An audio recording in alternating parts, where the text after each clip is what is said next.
In August of 2024, Transformers fans learned about the next ongoing series the way we normally do, through leaked listings posted to TFW2005.com. It was clear at the time that the current Transformers cartoon, Earthspark, was winding down, and the listings for a new toy line called Cyberworld definitely piqued the fandom's interest, because the listings painted an interesting roster of characters for a new show, especially the listing for a character called Mega Bull, which sounds an awful lot like Megatron's name. And there was also a listing for Galvatron, who is usually an upgraded form of Megatron, as well as other oddities like Mirage and Skybite showing up. Fast forward to January of 2025, and we have our first peek at the toys with a leaked prototype of Mega Bull, which, true to his name, appeared to be a version of Megatron that transforms into a bull. While this was bizarre, I was actually really excited, because I feel like we haven't seen this kind of creativity in a long time. I grew up with shows like Transformers Armada, and those cartoons would constantly remix and change elements of the franchise, which I found to be really interesting. And in March of 2025, the full toy line was finally revealed. This toy line is focused around small versions of classic characters, as well as larger characters that the small figures can interact with, which I think is a pretty fun play pattern. It reminds me of the Cyberverse line from Dark of the Moon that had playsets, except this time the playset elements are other characters. The toy line reveal also teased that there would be a show to go with it, and this is when we learned the show would be a YouTube exclusive, which in my book is a win because of accessibility. But we also learned that the episodes would be 5 minutes long. That shocked me because that feels so short, though it was confirmed that there would be 36 episodes in total. Based on what we saw with the toys, I thought the show might be about different versions of iconic characters fighting in random disconnected episodes. I just couldn't imagine following a narrative show where each episode is only 5 minutes long, but thankfully I was completely wrong on that front. What's good, internet? Jake here, dumb as ever, and in today's video we're going to discuss Transformers Cyberworld, both the show and toy line. While I really enjoyed Transformers Earthspark, season 1 anyway, I felt like it being locked behind Paramount Plus was a massive mistake, because no one uses that subscription service, and the app is so poorly run they can't even properly post new episodes without issues. So I was honestly excited for a new show, and the fact that it was streaming for free on YouTube was a huge plus to me. I think it's a good move in general because I think kids are probably watching YouTube way more than traditional TV or even streaming services. I mean, as a kid, when I discovered YouTube, it was all I wanted to watch, and that was before weirdos were making AI-generated kid slop. So far, only 19 episodes of the 36 are out, and for this video I watched them all. So let's get into the plot of Cyberworld. But before we do, please consider liking and subscribing. It'll help me against an obstacle even more fierce than Scorponok, Algae Rhythm.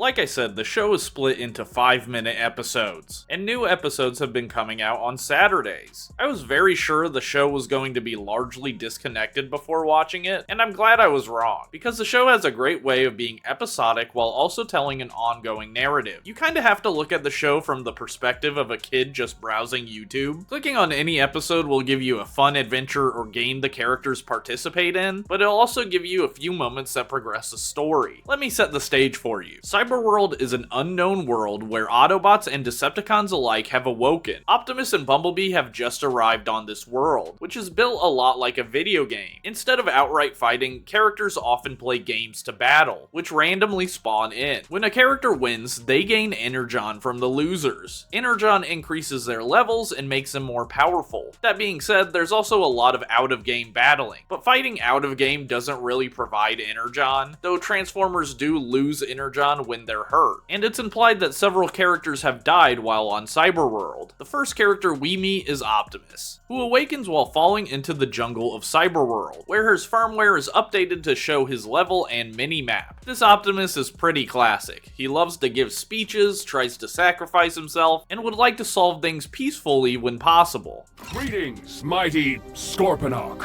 I am Optimus Prime, leader of the Autobots. No, actually, run. Run is the plan. I think his voice acting is good. It doesn't sound like the actor is trying to do a Peter Cullen impression, but his voice isn't as wildly different as some previous versions of the character. Optimus wanders into the desert where he sees an Autobot ship. He runs over in the hope of finding others, but only runs into the massive Scorponok, who is guarding the ship for an unknown reason, and attacks Optimus Prime, running him back into the jungle. Let me just say the animation of this show really impresses me. I was not expecting much, but I think the models and animation are great. The characters feel alive, and there's not a lot of stiffness to the animation. Optimus runs into Grimlock, who has a Russian accent and low-key reminds me of the Heavy from TF2. What's interesting is that Optimus and Grimlock don't seem to know each other, despite Grimlock also having an Autobot symbol. So I have to wonder if some of these characters are from different universes, or if they just happen to not know each other in the lore of this universe. Grimlock attacks Optimus, and again, the animation is great. I especially love the 2D effects added to the 3D world. This is kind of a popular trick that a lot of cartoons use now, and I really like it. A little 2D animation goes a long way in making a 3D world feel more alive and kinetic. Optimus escapes Grimlock and sees a pod falling from the sky, and assumes it's Bumblebee because that's the last person he remembers. We cut to Bumblebee, who has landed and formed a crater. He's in the exact same pose as that popular Yamcha meme. This show has a lot of humor, and for the most part I think it has more hits than misses. The first episode's humor is a little stiff because it's mostly just Optimus, but it gets really funny once the characters start bouncing off of each other. Okay, don't throw weapons. Do as I say, not as I do. And there are a lot of visual gags and references. The show actually made me laugh out loud a couple times, which I was not expecting at all. Scorponok tech specs. This is invaluable. That's actually kind of creepy. You didn't see everything, did you? Oh, Primus. When B awakens, he's confronted by Megatron, who offers him a hand of friendship instead of attacking him, explaining everyone is a survivor on Cyberworld, and that Autobot and Decepticon allegiances do not matter there. They walk up to an empty field where a game appears. Walking into the game reveals it's a game of hit the target. Megatron transforms into a bull and immediately begins destroying the targets, while Bumblebee chooses to shoot a target with a provided blaster. When the game ends, Bumblebee realizes they're actually battling. Megatron had tricked him, trying to steal his Energon by not explaining the game. It's like taking Energon from a minicon.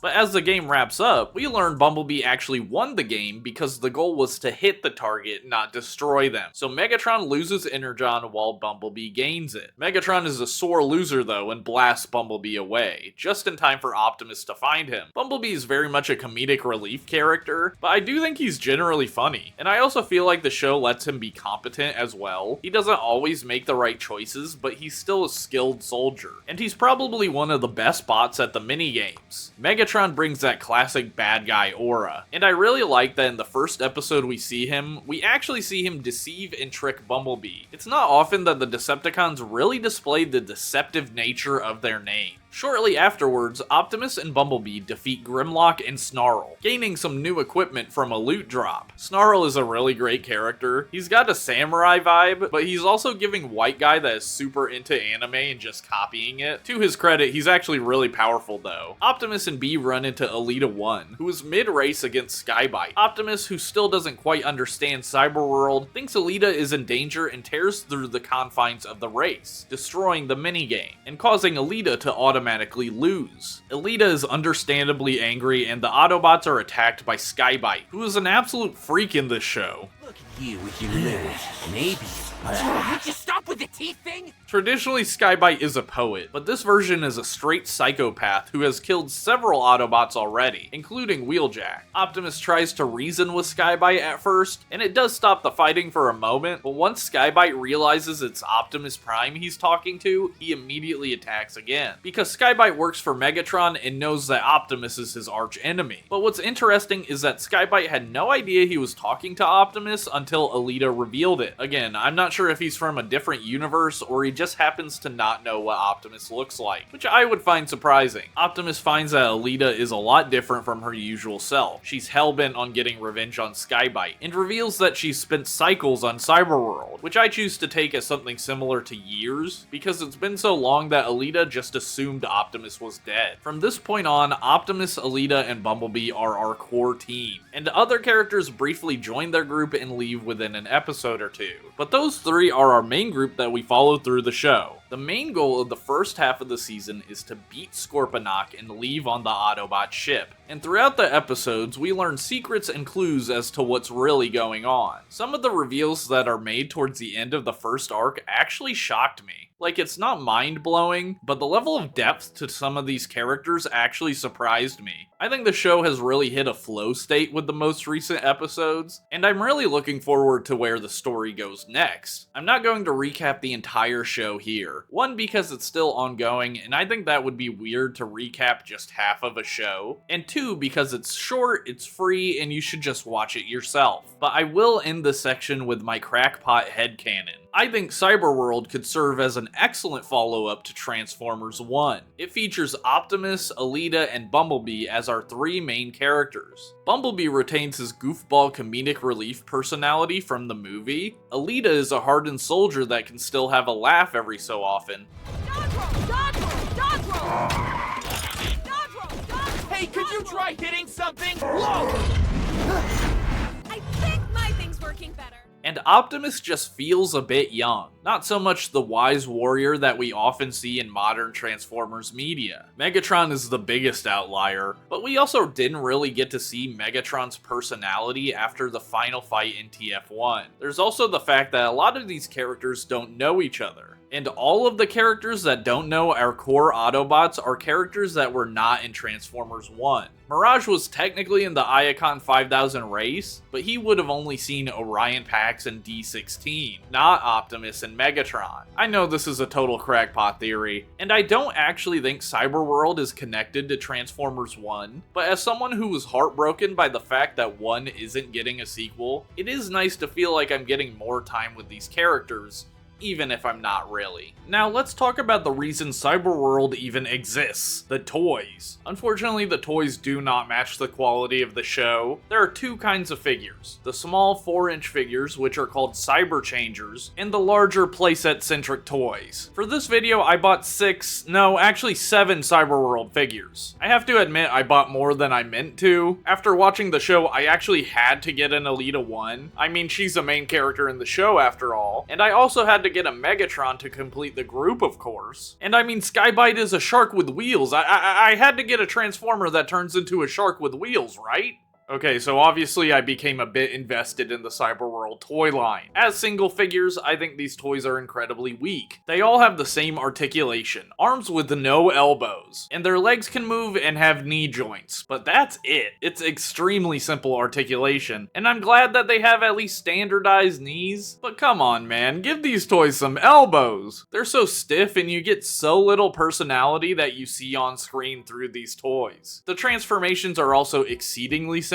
Alita 1 is basically a one-step changer. You squeeze her body together and it compacts into a vaguely boat-shaped vehicle. All the best boats have a big hole in the back, by the way. I think it's funny that they bothered to add this plate that covers her face. Like, I appreciate it, but why doesn't she have a weapon? Some of the Cyber Changers have weapons, while others have nothing. The only figures guaranteed to come with weapons are the armored Cyber Changers, which come with large transforming weapons. They kind of remind me of the mech tech weapons from Dark of the Moon, both in function and how much I don't care about them. Optimus can barely hold his own weapon, though you can hook it onto his back and it kinda looks like a jetpack, which is how I keep the weapon usually. The weapon somehow adds $5 to $6 to the price tag of these toys, with regular Cyber Changers costing $10 to $11 and armored Cyber Changers costing $15 to $16, which is such a ridiculous upcharge to me. Where is that cost actually coming from? I'd much rather they cut these armored Cyber Changers and invest more money into the regular figures, because I really think these figures could be great with just a few additions, like maybe painting Optimus Prime's truck grill and smokestacks. Come on man. The excuse I keep hearing is that this is a kid's toy line, but I grew up with the Unicron trilogy, and those toys were not super collector friendly. In fact, they were widely hated by the adult fandom at the time, but they were really fun interactive toys. And I understand that the franchise has shifted to a collector focus, toys. The kids line used to be the most important line, and now it's been kind of sidelined for collector grade toys. I get that, but that shouldn't mean that kids get lesser toys now. I think that's such a bizarre line of logic, especially considering the reason I'm still a fan is because Hasbro made cool toys. They captured my imagination, and I had so many different and interesting Transformers to play with, where Cyberworld figures almost feel copy and pasted, with slightly different transformations that give you the same end result. Like, I hope it's clear that I don't hate the Cyberworld figures, but I also feel like they represent a shift in the franchise that I'm not happy about. On a more positive note, I think Megatron and Skybite are the best of the Cyber Changers. Megatron turns into a bull, which is interesting. The character has never transformed into that before, and I just like his general vibes, though his bull mode is a little lackluster. The peg holes in his fists really ruin the bull hoof illusion they're going for. Skybite might be the best single figure in the line. He's a slick looking robot that transforms into a shark with wheels, which is so stupid and cool. And he does have wheels in the show, by the way. He's gifted wheels after informing Megatron about Optimus. It's still bizarre though, and it was especially weird seeing his toy before the show came out. I like how the back wheels are bigger than the front ones. His one weak point though is that in robot mode, his chest doesn't tab in anywhere, so it feels kind of loose, which is a dumb issue that could have been avoided. Moving on to the larger figures, we have Grimlock, Scorponok, and another version of Megatron. This version is weirdly a retool of Hound from The Last Knight. Considering that movie is almost 10 years old, this feels like a really weird decision. And he also doesn't really match the rest of the designs. They gave him a G1 Megatron head and a G2 Megatron paint job, and also remolded a few parts of the original toy. He also comes with an extra piece to tab onto the back of his vehicle mode, making a little platform for a Cyber Changer to stand on. Grimlock is a much better figure. He's also much bigger and taller than the regular Cyber Changers, so much so that any of them can ride him in T-Rex mode. He even has a dedicated peg you can reveal so you can securely lock them in. His T-Rex mode is pretty dumpy looking. I swear it's got the exact same vibes as the T-Rex Zord from Power Rangers Dino Thunder. I feel like the Rex mode is actually the weakest of the two, which is surprising for a Grimlock figure. His robot mode is a lot more fun to me. He's got this Beast Wars Megatron thing going on with the dinosaur head hand, and his tail is actually a Gatling gun. His arms can also pop off, and the dinosaur head and Gatling gun can combine into a speeder bike, which actually happens in the cartoon. And his body can open up and become a mech suit for a smaller figure, which is also in the show. This is a really cool feature. I love a good mech suit, and it's a fun way to have your toys interact. Finally, we have Scorponok, the biggest of the Cyberworld toys. This dude feels like a Titan class compared to them. He has a wonderfully garish color scheme, and his head reminds me of Energon Scorponok with that visor. This dude is an actual brick though, with only his arms and scorpion tail being articulated. Obviously, I wish he had a bit more articulation, but honestly, I do think he's fine as is. Those molded together feet are certainly good for stopping. Scorponok really is a playset transformer. He's got so many little features like turrets that the Cyber Changers can use, an opening chest panel for them to stand on, his arms can detach and combine with a hover bike piece from his tail, and his stinger is also a giant sword he can use. Scorponok's Scorpion mode is basically a mobile platform. You can use it as a place to battle like in the show, or it could just be a base of operations for the Decepticons. Having Scorponok really ties the collection together, not only as a toy collection, but because the series cleverly made him a super interesting character. The Cyberworld toy line is not perfect, and I think there could be so many improvements, but for what it is, I actually enjoy it. The more I collect, the more I like the toy line as a whole, and having the playset bots really helps add to the fun of the line, because just one or two of the single Cyber Changers are dreadfully boring. I will probably try and complete the line because there really aren't that many figures, and the show has done a great job endearing me to all of the characters. I really enjoy Cyberworld. It's not the deepest show, but it has really strong characterizations, funny jokes, good animation, and a somewhat interesting story. I'm really looking forward to seeing where it goes. And I also hope we get more figures. They kind of just dropped the whole line at once, and I haven't even seen rumors or leaks for more toys. With half of the season left to go, the only toy that hasn't been in the show is Fat Megatron, and I assume we'll see him at some point. But yeah, I'm a bit surprised at the lack of new Cyberworld product, and hopefully that's not a bad sign. If the show continues past season 1, I definitely expect them to include some sort of gimmick in the next version. I have no idea what that would be, but it's pretty common common for kids' toy lines to go on for 3-ish years, and to include new gimmicks after the first year. Hopefully Cyberworld gets that treatment, because as the show has been coming out, the fandom has been falling more and more in love with these characters. And unlike Transformers 1, I hope the show goes on, so we can see this story continued. Thanks for watching, and if you enjoyed the video, please consider liking and subscribing. And if you'd like to support me past that, I have a YouTube membership and Patreon. For $1 a month, both give you the same thing. An invite to my super chill Discord server, as well as access to my backer exclusive series called Toy Dive, where I take a look at random toy lines. Alright y'all, I'll see you in the next one.